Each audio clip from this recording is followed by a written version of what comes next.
ఇంకా చిన్న మంచి మాట ఫ్రెండ్స్, ఏంటంటే ఇంట్లో ఖర్చు విలువ తెలియకుండా భార్యని, కష్టం విలువ తెలియకుండా కొడుకుని, బంధాల విలువ తెలియకుండా కూతుర్ని ఎంత పెంచినా దండకని. అంటే మన ఇంట్లో ఖర్చులు ఎంత అవుతున్నాయి, ఏమి సంగతి, మన ఆదాయం ఏంటిది అని ప్రతి విషయం భార్యకు చెప్పాలి. అది ఎలా, అవి తెస్తుంటే ఎంత ఇబ్బంది అవుతుంది.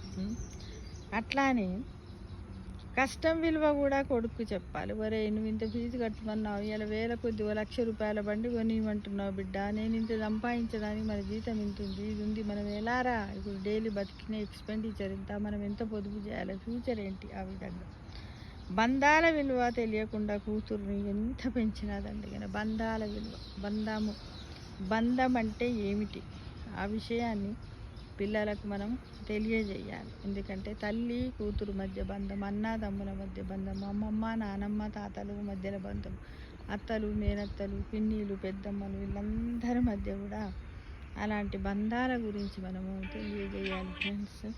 తెలియజేయాలి, చేస్తేనే బాగుంటుంది అనేది ప్రతి ఒక్కరికి కూడా, మన పిల్లలను ప్రతి తల్లిదండ్రులు కూడా ఈ విషయాలు తప్పకుండా నేర్పాలి. ఇవే మన సంస్కారాలు అనుకోవాలి. చదువుకొని వాడికి ఏదో గొప్ప జాబ్ వచ్చి వాడు 1,00,000 సంపాదించిందని ఏ విధంగా చెప్పుకుంటావో, అది కాకుండా ఈ బంధాల విలువను కూడా తెలియజేసి వాడు అలా సంతోషంగా ఉన్నప్పుడు మనము చెప్పుకోవాల్సిందిగా మనం అందరం కూడా ప్రతి ఒక్కరము పిల్లలని ఇలా తయారు చేయాలి. తప్పకుండా చేద్దామా మరి.